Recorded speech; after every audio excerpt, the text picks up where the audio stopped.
ભાવનગરના સિહોરમાં filter plant બાબતે શાસક અને વિપક્ષ આમને સામને આવી ગયા છે તો તંત્રના અધિકારીઓનું કહેવું છે કે 8 વર્ષે ફિલ્ટર પ્લાન્ટ શરૂ કરવામાં આવ્યો અને તેનો ખર્ચ પણ કન્સ્ટ્રક્શન કંપનીએ ભોગવ્યો છે। વિપક્ષ આક્ષેપ લગાવે છે કે ફિલ્ટર પ્લાન્ટની નબળી કામગીરીને બચાવવાનો પ્રયાસ થઈ રહ્યો છે। ફિલ્ટર પ્લાન્ટ છે એ ફિલ્ટર પ્લાન્ટ શરૂઆતથી જ વિવાદમાં રહેલો છે, કારણ કે એમાં જે શાસકો આવતા ગયા એ લોકોએ એની પાછળ જે ભ્રષ્ટ નીતિ હતી અને એના હિસાબે નબળી ગુણવત્તાનો માલસાલ વાપર્યો અને એના હિસાબે જે નગરપાલિકાનો ફિલ્ટર પ્લાન્ટ ચાલુ થવો જોઈએ થયો નહીં।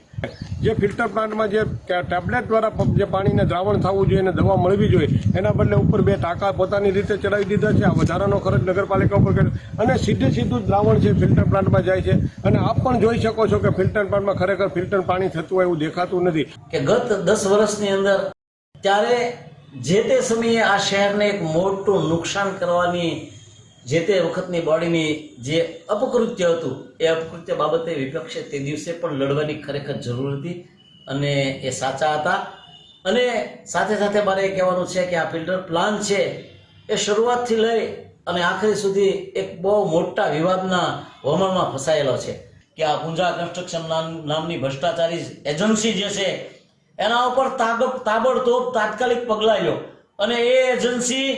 આ જે કાંઈ ફિલ્ટર પ્લાન્ટ છે એને સારો કરીને 1 વર્ષ મેન્ટેનન્સ કરે અને આ સિહોરની જનતાને જે નુકસાન સિહોર નગરપાલિકાની અત્યારની ટીમ જે બોડીમાં આવી છે એ સિહોરની જનતાનું સ્વાસ્થ્યનું સારું ઈચ્છતી હોય તો નગરપાલિકાનો જે ફિલ્ટર પ્લાન્ટ 8-10 વર્ષથી જે બંધ હતો એને નજીવા ખર્ચે ચાલુ કર્યો છે અને જે પણ ખર્ચ કર્યો છે એ જે તે કંપની પૂજા કન્સ્ટ્રક્શન હતી એની પાસેથી જ વસૂલવામાં આવ્યો છે અને અત્યારે ફિલ્ટર પ્લાન્ટ ચાલુ છે।